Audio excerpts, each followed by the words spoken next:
एक और जो क्वेश्चन है वो आपको कोई भी नहीं बताएगा कि वो आपसे ये भी सवाल पूछ सकते हैं। मैंने बहुत सी वीडियोस भी देखी हैं और बहुत से लोगों से भी पूछा है, लेकिन ये सवाल उन्होंने बहुत कम लोगों से पूछा है। वो आपसे ये भी पूछ सकते हैं तो समझ लें कि फिर कहानी फिनिश है। उसी टाइम एयरपोर्ट से बाहर निकलने नहीं देना, मतलब कि आपने अपने बच्चों को फिर बाद में यही बताएंगे कि मैं एक दफ़ा इंग्लैंड गया था सिर्फ 2 घंटे के लिए, उन्होंने वेरी नेक्स्ट फ्लाइट पर मुझे वापस भेज दिया।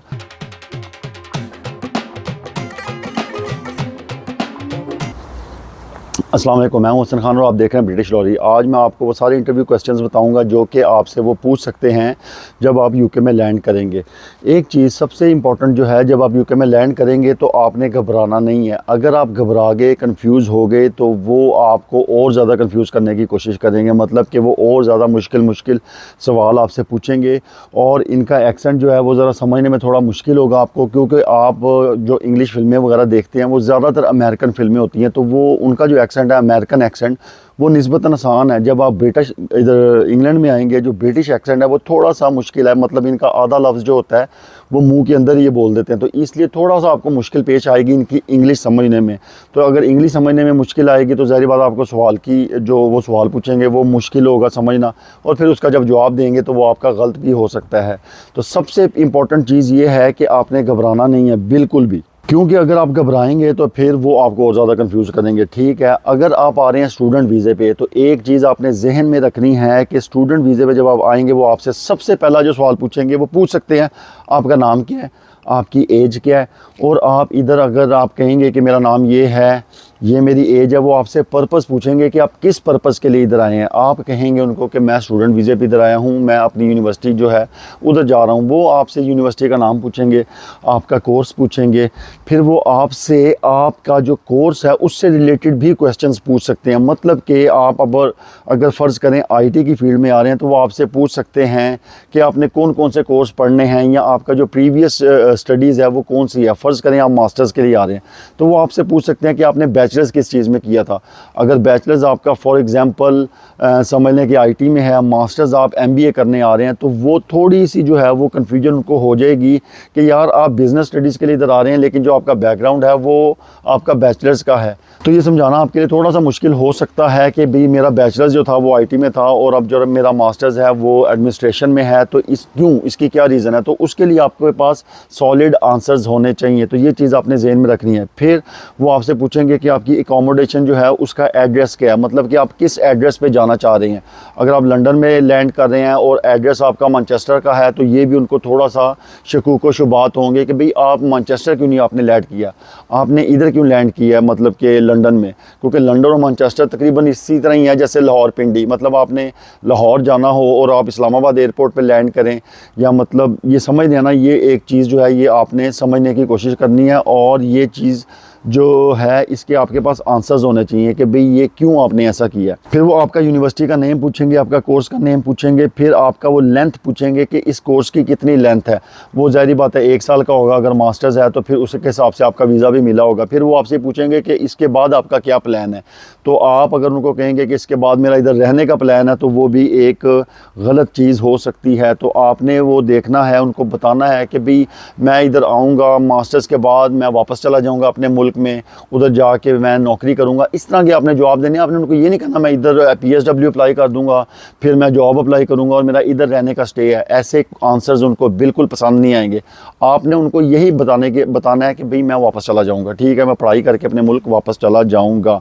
फिर कुछ मैंने वीडियोस देखी हैं और कुछ लोगों से भी मैंने बात की थी, तो वो आपसे आपकी जो स्टडीज़ है उससे रिलेटेड भी सवाल पूछ सकते हैं। मतलब उनको ख़ुद तो नहीं पता होगा कि जावा क्या होती है, C++ क्या होती है, उसमें प्रोग्राम कैसे लिखा जाता है, लेकिन वो जावा से रिलेटेड आपसे सवाल पूछ सकते हैं। क्योंकि मैं एक बंदे से बात कर रहा था, उसने मुझे बताया था कि कोई लड़का इधर आया था और उससे उन्होंने डेफिनेशंस पूछी कि भाई जावा की डेफिनेशन बताओ, लूप्स क्या होते हैं, इफ़ कंडीशंस क्या होती हैं। इस तरह के सवाल उनसे पूछे गए थे और वो भी उन्होंने गूगल से देख के पूछ रहे थे, पता उनको भी नहीं है कि ये क्या चीज़ है, लेकिन वो सवाल जो है वो आपकी डिग्री से रिलेटेड आपसे पूछ सकते हैं। तो अगर आपको नहीं पता तो आपको समझने की ज़रूरत है कि ये आपको चीज़ें याद करनी पड़ेंगी, ये आपको रटनी पड़ेंगी कि भाई आप किस कोर्स में जा रहे हैं और आपसे वो कौन कौन सा सवाल पूछ सकते हैं, उसका जो जवाब है वो आपको देना पड़ेगा। ये चीज़ें आप जहन में रखें। फिर वो आपसे ये भी पूछ सकते हैं कि आपके पास कितने पैसे हैं, मतलब कि आप कितना कैश लेकर आए हैं। इधर यूके में आप 10,000 पाउंड से ज़्यादा जो है कैश कैरी नहीं कर सकते अगर आप यूके से बाहर जाएं, और पाकिस्तान से इधर आएँ तो मेरा ख्याल है कि वो 10,000 पाउंड ही शायद लिमिट होगी, लेकिन इतना ज़्यादा कैश कैरी करके लेकर आना मेरे ख्याल से थोड़ा सा रिस्की है। मतलब चोरी हो सकता है, कोई आपकी जेब से निकाल सकता है, गिर सकते हैं। तो कोशिश करें कि वो आप बैंक ट्रांसफ़र करें। और फिर वो आपसे ये भी पूछ सकते हैं कि आपके बैंक अकाउंट में कितने पैसे हैं। वो आपकी बैंक स्टेटमेंट भी चेक कर सकते हैं। कई लोग जो है स्टूडेंट वीज़ा जब लगवाते हैं तो 50-60 लाख की उनको बैंक स्टेटमेंट शो करवानी पड़ती है। तो आपने ये ज़हन में रखना है कि वो पैसे आपके अकाउंट में हों जब तक आप इधर लैंड नहीं करते। अगर आप इधर लैंड कर गए और उससे पहले ही आपने वो पैसे जो हैं जिससे आपने लिए थे वो आपने वापस कर दिए और उन्होंने आपकी स्टेटमेंट बैंक स्टेटमेंट चेक कर ली और आपके अकाउंट में पैसे ना हुए, तो बहुत ज़्यादा चांसेस हैं कि आपको वो डिपोर्ट कर देंगे। ये चीज़ आपने ज़हन में रखनी है। जब तक आप इधर लैंड नहीं कर जाते आपके अकाउंट में पैसे होने चाहिए।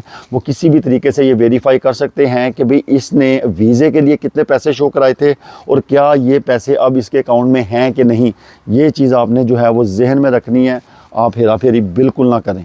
और वो हो सकता है कि आपको कहें कि आप अपनी ऐप जो है मतलब आप अपने मोबाइल में अपनी बैंक ऐप खोलें और हमें दिखाएं कि उसके अंदर कितने पैसे हैं। अगर आपने उनको बैंक ऐप खोल के दिखा दी, उसके अंदर पैसे कम हुए, तो तुम्हारी छुट्टी हो सकती है। अजेंच रखना। एक और जो क्वेश्चन है वो आपको कोई भी नहीं बताएगा कि वो आपसे ये भी सवाल पूछ सकते हैं। मैंने बहुत सी वीडियोस भी देखी हैं और बहुत से लोगों से भी पूछा है, लेकिन ये सवाल उन्होंने बहुत कम लोगों से पूछा है। वो आपसे ये भी पूछ सकते हैं कि आपकी एफिलिएशन किस पॉलिटिकल पार्टी से है, मतलब कि आप पाकिस्तान में किस पॉलिटिकल पार्टी को सपोर्ट करते हैं, जैसे कि नून लीग, पीटीआई, जमात इस्लामी और इस तरह की और जौन सी भी हैं। वो जो है वो आपने सोच समझ के जवाब देना है। क्यों? क्योंकि जो मेरा ख्याल है, अगर आपकी एफिलिएशन किसी इस्लामिक पार्टी से है, इस्लामिक समझ रहे हैं ना, वो शायद उनको जो है पसंद ना आए इनको ये बात। क्यों? क्योंकि वो जो इस्लामिक पार्टीज़ होती हैं वो थोड़ा सा ये समझते हैं कि वो ज़रा एक्सट्रीम लेवल की होती हैं, एक्सट्रीमिस्ट होती हैं, तो इनकी नज़र में वो शायद उनको अच्छी नहीं लगती। मेरा ऐसा कोई पॉइंट ऑफ व्यू नहीं है कि इस्लामिक पार्टीज़ एक्सट्रीमिस्ट होती हैं, लेकिन इनकी नज़र में उनको वो थोड़ी एक्सट्रीमिस्ट लगती हैं। तो वो आपसे पूछ सकते हैं कि आपकी एफिलिएशन, आप कौन सी पार्टी को पसंद करते हैं। अगर आप जमात इस्लामी का नाम लेते हैं, JUIF का लेते हैं, या कोई और जो कि इस्लामिक पार्टीज़ हैं उनका नाम लेते हैं, तो शायद आपके लिए थोड़ी सी प्रॉब्लम हो सकती है। मैं गारंटी नहीं दे रहा कि होगी प्रॉब्लम, लेकिन हो सकती है। तो ये चीज़ें आपने सोचनी है कि अगर पॉलिटिकल पार्टी का वो पूछते हैं तो आप किसका नाम लेंगे। तो ये जो है ये सवाल वो पूछ सकते हैं आपसे। और अगर आप आ रहे हैं वर्क परमिट पे, फॉर एग्जांपल केयर वीज़े पे आ रहे हैं, या आप किसी IT की कंपनी में आ रहे हैं, तो वो आपसे आपकी कंपनी का नाम पूछेंगे कि आप किस कंपनी में जा रहे हैं, मतलब कि किस कंपनी में ने आपको जॉब दी है, सर्टिफिकेट ऑफ स्पॉन्सरशिप किस कंपनी ने दी है। और फिर वो ये भी आपसे पूछ सकते हैं आपने वो लेटर कैसे लिया उनसे, मतलब आपने क्या ख़रीदा है, क्या किसी एजेंट के थ्रू ख़रीदा। अगर आपने कह दिया हाँ जी हमने इतने पैसे दिए थे ये सर्टिफिकेट ऑफ स्पॉन्सरशिप के लिए, आपके ऊपर बैन लगेगा 10 साल का और आपको यहाँ से डिपोर्ट कर देंगे। आपने मेक श्योर करना है, अगर आपने किसी एजेंट के थ्रू वीज़ा लगवाया तो ये आपने बताना ही नहीं इधर आके अगर आपने बता दिया तो समझ लें कि फिर कहानी फिनिश है। उसी टाइम एयरपोर्ट से बाहर निकलने नहीं देना। मतलब कि आपने अपने बच्चों को फिर बाद में यही बताएंगे कि मैं एक दफ़ा इंग्लैंड गया था सिर्फ 2 घंटे के लिए, उन्होंने वेरी नेक्स्ट फ्लाइट पे मुझे वापस भेज दिया। ये आपने ज़हन में रखना है। ये चीज़ें आपने उनको नहीं बतानी कि आपने किसी एजेंट के थ्रू जो है ये वीज़ा लगवाया है, क्योंकि वो लाजमी आपसे पूछ सकते हैं आपने सर्टिफिकेट ऑफ स्पॉन्सरशिप जो है COS वो कैसे लिया था। आप जिस कंपनी में आ रहे हैं, किसी केयर होम में आ रहे हैं या किसी कंपनी में आ रहे हैं, तो उस कंपनी का नाम पता होना चाहिए, उसका एड्रेस पता होना चाहिए, उसका फ़ोन नंबर पता होना चाहिए, और उधर किसी कॉन्टैक्ट पर्सन का नेम एड्रेस भी पता होना चाहिए। मतलब कि फॉर एग्ज़ाम्पल आप किसी ABC केयर होम में जा रहे हैं, तो उधर कौन सा बंदा काम करता है, कोई अली साहब काम करते हैं, कोई रिजवान साहब काम करते हैं, या कोई रॉबर्ट काम करता है, कोई पीटर काम करता है, उसका आपके पास नाम होना चाहिए, उसका ईमेल होना चाहिए और उसका फ़ोन नंबर होना चाहिए, ताकि जब ये आप इधर लैंड करेंगे आप आपसे वो पूछेंगे कि आप किधर जा रहे हैं, तो आप बताएंगे कि मैं इस कंपनी में जा रहा हूँ, तो वो कहेंगे अच्छा उस बंदे का नाम बताओ जो जिसने आपको जॉब दी है, या जो भी कॉन्टैक्ट पर्सन है आप उसका नाम देंगे। वो हो सकता है कि उसको कॉल करें, पूछें कि ये बंदा जो है इधर लैंड किया है, तो क्या आपने इसको जॉब दी है, क्या ये आपकी ही कंपनी में काम करने के लिए आ रहा है। अगर उसने फ़ोन ना उठाया या उसने कह दिया हम तो इस बंदे को जानते नहीं, तो फिर आपको इधर फिर कोई भी नहीं जानता वापस। ये चीज़ आपने ज़हन में रखनी है, ये आपसे वो पूछ सकते हैं। एकोमोडेशन का जो मैंने बताया था कि एकोमोडेशन का आपके पास इधर एड्रेस होना चाहिए कि भी वो आपसे पूछेंगे कि आपने किधर जाना है, कौन सा आपका एड्रेस है, तो वो आपने जो भी आपका एड्रेस होगा वो आपने बताना है। और कोशिश करें कि वो जो एड्रेस है आपको याद हो। मैं जो हूँ, मैं ये हमेशा रिकमेंड करता हूँ, ये सारी चीज़ें जो हैं वो एक पेपर के ऊपर लिख लें। आपको ज़बानी कलामी ये चीज़ें काफ़ी जो है वो याद नहीं हो सकती, वो ये सारी चीज़ें पेपर पर लिख लें। अगर वो आपसे जब भी सवाल पूछते हैं आप पेपर सामने रख सकते हैं या पेपर से देख के उनको बता सकते हैं। लाजमी नहीं है कि आपने ज़बानी याद करनी है, ये सारी पेपर पे चीज़ें लिखें और वो पेपर खोलें, डायरी खोलें, जो भी चीज़ है उनको बता दें कि भाईजान ये है सारी इन्फॉर्मेशन। तो ये सारी चीज़ें आप लिख लें, लिख के आप इधर आएँ। एड्रेस वगैरह किसको ज़बानी याद होते हैं, एड्रेस लिख लें, कंपनी का नाम लिख लें, सर्टिफिकेट ऑफ स्पॉन्सरशिप आपको कैसे मिला, किस तरीके से मिला, आपकी डेट ऑफ बर्थ, ये वो। आप कई दफ़ा आपको अपनी डेट ऑफ बर्थ भी भूल जाती है, जब इस तरह की इंटेरोगेशन हो रही हो ना, तो आप बड़ी आसान चीज़ें भी भूल जाते हैं। तो ये लिख लें ताकि आपको उधर परेशानी का सामना ना करना पड़े। हाँ, और अगर आपको फ़र्ज़ करें एकोमोडेशन नहीं मिल रही, तो rightmove.co.uk एक वेबसाइट है, फिर एक zoopla.co.uk है। इन वेबसाइटों में जाएं, आप उस जगह का एड्रेस दें, मतलब कि आप अपनी यूनिवर्सिटी का एड्रेस दें, या जिधर आप काम पे जा रहे हैं आपकी जो वर्क प्लेस है उधर का एड्रेस दें। और उधर आप सर्च कर सकते हैं कि उसके 5 या 10 माइल के रेडियस के अंदर कौन कौन सी जो हैं प्रॉपर्टीज़ अवेलेबल हैं, वो आप रेंट कर सकते हैं, उनको ईमेल कर सकते हैं, उनको कॉल कर सकते हैं।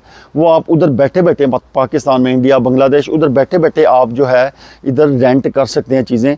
वो सारी डिटेल्स आपको उस वेबसाइट के ऊपर जो है वो मिल जाएगी। तो इसलिए इतनी कोई परेशानी नहीं है कि मैं कैसे उधर जो है प्रॉपर्टी रेंट करूँगा या कर सकता हूँ। फिर एक चीज़ जो मैंने कही थी वो ये कि अगर आपकी बैकग्राउंड बैचलर्स आपका फॉर एग्ज़ाम्पल BBA है या IT का है, तो कोशिश करें कि आप उसी फील्ड में इधर आएँ मास्टर्स में। मतलब कि अगर आप BBA करके आए हैं तो कोशिश करें इधर MBA करें, अगर आप BCS करके आए हैं तो कोशिश करें इधर MCS करें।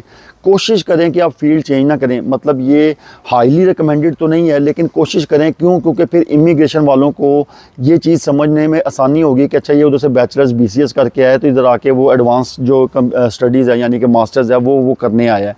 तो वो कोशिश करें कि ये आसान हो। और बाकी मेरी पूरी दुआ है कि जो बंदा इधर लैंड हो वो आसानी से इंटरव्यूज़ के जवाब दे के UK के अंदर एंटर हो जाए और उसको कोई प्रॉब्लम ना हो। इसके अलावा मैंने अगर कोई चीज़ मिस कर दी है तो आप वो कमेंट सेक्शन में मेरे से पूछें, तो मैं उसका आपको जवाब दूंगा। ये वीडियो पसंद आई है, इसको लाइक करें, सब्सक्राइब करें, शेयर करें। आप अपना भी ख्याल रखें, अपने बहन भाइयों का भी, अपने माँ बाप का भी और इस चैनल का भी। अल्लाह हाफिज़।